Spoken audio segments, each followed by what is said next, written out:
daybreak here on Arise News, and it's time for the press preview. A first look at what's on the front pages as they arrive, beginning with this day, as usual, our sister publication. Leading with the crisis in Ukraine, Russian President Putin puts nuclear deterrent forces on high alert. Some riders to that story. U.S. says move is dangerous and unacceptable as more countries ban Russian flights. Ukraine gets more support from allies. British gas company BP to exit 19.75% shareholding in Rosneft.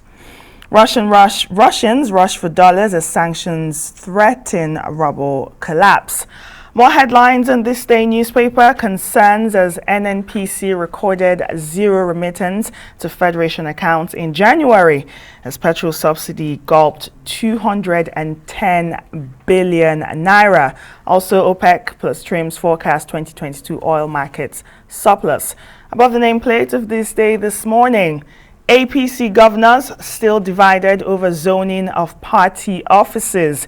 Buni expected to come up with list of offices across board while governors meet tomorrow, likely to deliberate on election timetable. This and more on this day newspaper.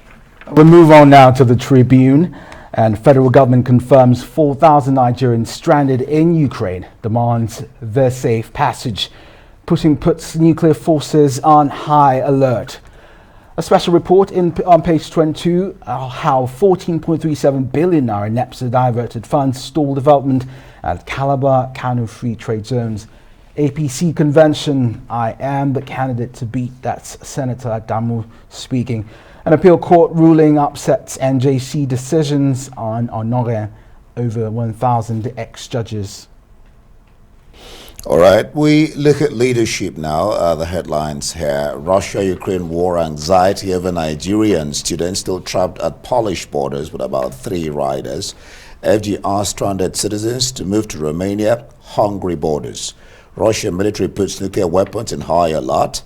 Kiev to hold talks with Moscow. Let's take you to the mass there. Court asked to order probe of security vote spending. You can find that, I think, on page 10, if I'm correct. PMB's position on Electoral Act reflects relationship with the National Assembly. This is coming from the presidency. Then just below the leadership write-up, CBN warns as hot times trigger influx of fintech banks.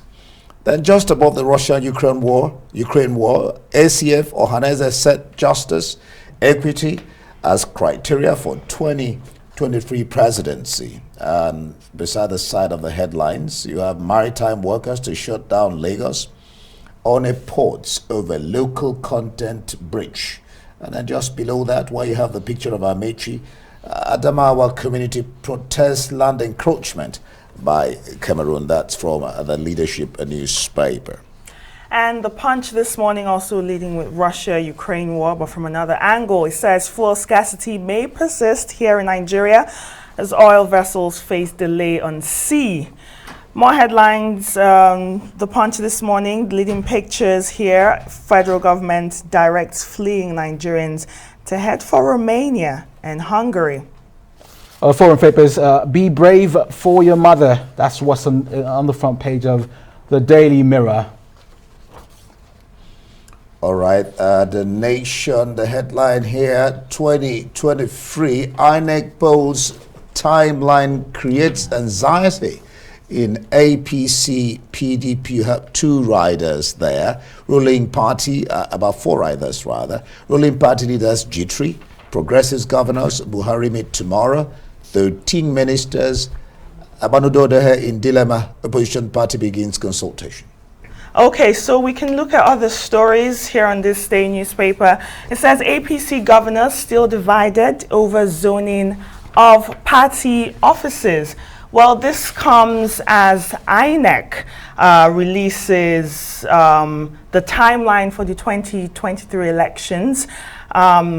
Now, it's saying that reports are coming in that APC is really having some problems with this timeline. We know that their convention is on March 26, which is barely 8 days to the commencement of the prescribed period for shadow polls, and political parties are to conduct primaries into the elective positions between April 4th and June 3rd. And we also know that President Muhammadu Buhari and the APC governors are expected to meet tomorrow to discuss this new development. Meanwhile, the opposition party, PDP, it seems like they have their organs in place. I mean, they've conducted their national convention. Meanwhile, the ruling APC is being run by a caretaker committee at the national level.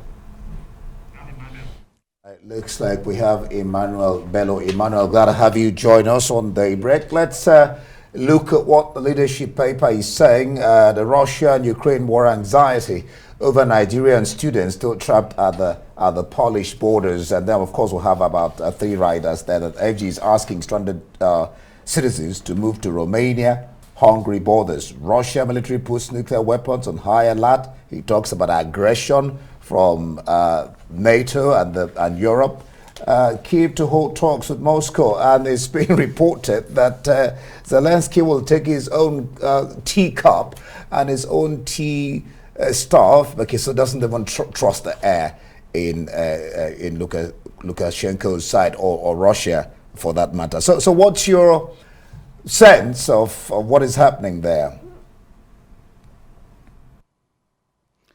Well, you see Ukrainian President Zelensky still trying to be a bit dramatic with those pictures he's taking, and then the teacup thing. You know, he was a comedian in the past. But this is far from comedy. This is serious matter. These things are building up. Now that the Russian strongman is talking about nuclear, the use of nuclear weapons, you know, this has taken a different dimension. And those talks will be happening today at the borderlines, and while those escalations are still on, fightings are still going on. But I think what is so interesting in this development is the way the whole world seemed to have pitted itself against Putin, literally, whether it's in sports or in entertainment, and almost all the sectors, especially those financial sanctions. They're really biting hard. And there are people who say this talk about nuclear is a way of Putin showing his frustration, that the frustrations are beginning to show, and that this wasn't the reaction he was expecting.